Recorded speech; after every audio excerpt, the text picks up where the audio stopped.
Hey guys, so in this last tutorial we're just going to look at making our model, our fusion model, as realistic as we can. So one of the things we're going to do is choose the right materials. So I'm going to come in to my original drawing for my side. I'm going to press A for appearance, and I'm going to go and choose from the wood options what it actually is, which is bamboo. So I'm going to just drag and drop that on there, and I'm going to Command S and click OK. And then as soon as you hop across to your assembled drawing, you'll notice you've got all these little warning signs, and up here and up here. It's saying one component is out of date. Click here to update all the references. Well, the references is where it's taking the information from your original drawing and transferring it to here. I'm going to go to my MDF piece and do the same on there. So I'm going to come in and I'm going to choose, well, I didn't actually make it of mahogany, but I'm going to choose that. It was a sort of a darker material than the bamboo. And Command S again and click OK. And then jump across to my assembly. Again, you'll see something is out of date, only one, because there's only one MDF piece. We'll update that. And if we now look at what we've got, it's starting to look a bit more like the real thing. Then I'm going to go to my diffuser, and for the diffuser, well, we've got a few choices here. I'm going to imagine that this is like a polypropylene, so something that would allow the light to come through. So I don't think in plastics we've got a polypropylene option, but let's see what the closest we might have is, or the most suitable we might have is. So we've got opaque, we've got textured. Let's have a look in our transparent. So let's imagine that I'm going to go with, say, red acrylic. Now acrylic wouldn't be that thin, of course. What I can do is I can also come in here and I can make that sort of a little bit lighter in colour. So you can always sort of go through, or if you wanted it to look a bit more purpley, or you wanted it to look a bit more blue, once you've put that up there, it's simply a case of double clicking on it and you can change it. I'm going to go with the purpley option because I kind of quite like that. There you are. So I can close my properties window, do a Command S on that and OK. And again, jump across to my assembly. Now we'll see that that is out of date. It needs updating. So I'm going to update it by clicking my little yellow tag. And now I've got something that has got that sort of slightly transparent effect that I want running through it. Okay. And the final thing is I'm actually going to put a light bulb in there. Okay. Now to do that, we're going to need to come into our data panel, and I've dropped a light bulb fixture in there for you, and you can insert that into the current design. And when it goes in, obviously you'll use the hole in the base to sort of position that or align that. So I'm just going to press OK for the time being. Because I want to put it here, it's probably going to be easiest to not see this diffuser. So I'm just going to use the I toggle to toggle that away from view. And then I'm going to select my light bulb fixture. Okay.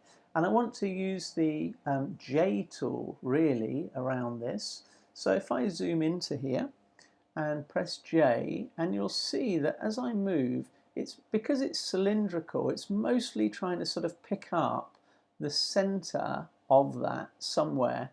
Okay, so I'm going to choose, I think, that cylindrical center of that line, which is like that bottom edge excuse me, of the locking nut. So I'm going to select that, and then I'm going to come across and I'm going to come to here, and I'm now going to choose the top edge of that and see if that puts it in the right place. It does, hopefully. There you go. So now our light is in there and we can turn our bulb back on. Okay, like so. Now the final thing, part, I'm going to Command S that and click OK. And the final thing that's going to sort of soften down that light a little bit, hopefully, because at the moment that's looking pretty full on, isn't it, as it is to use our render tool. So the rendering, once we've made sure we've saved, the rendering involves this. I'm going to close my data panel, coming up to this button here and choosing render from the options. And when I then put it in here, I can still sort of alter the angle and position and things like that. But I really want to see it in my sort of home view, I think. Okay. There are some settings that you can choose. So you can come in and choose the like scene settings, for example. There's not a huge variation, but you can come in and obviously, you know, if you said, oh, well, I want it on a different color sort of background or something like that, you can come in and do that. Okay. And then basically I'm going to press this button here, the render tool. Okay. I don't know why it's a teapot, but it's a teapot. So we're going to click on there, and there's two options. One is a cloud render, which requires credits, and the other one is a local render, which just is using your own machine, your laptop's processing power.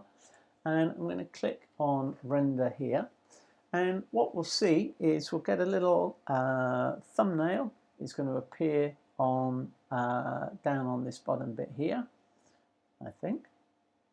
Yeah, there it is. And it will just scroll across to create that view. Okay.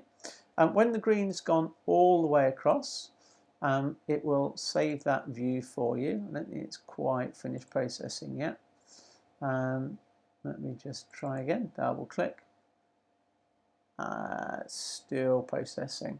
Okay, so it's taking a few more minutes to do that. Okay, so I'm just going to close that and leave that. I don't think it will really take 18 minutes. That would be most unusual. They normally take 2 or 3 minutes just to process through. Okay, so I think that's a bit of an exaggeration.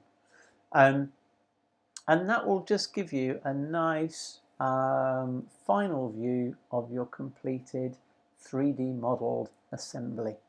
Okay, and once that's done, it's still saying 9 minutes, I think, on mine. I don't think it will take quite that long. Once that's done, there's a button here which will allow you to download that, and you can just create a nice little PDF.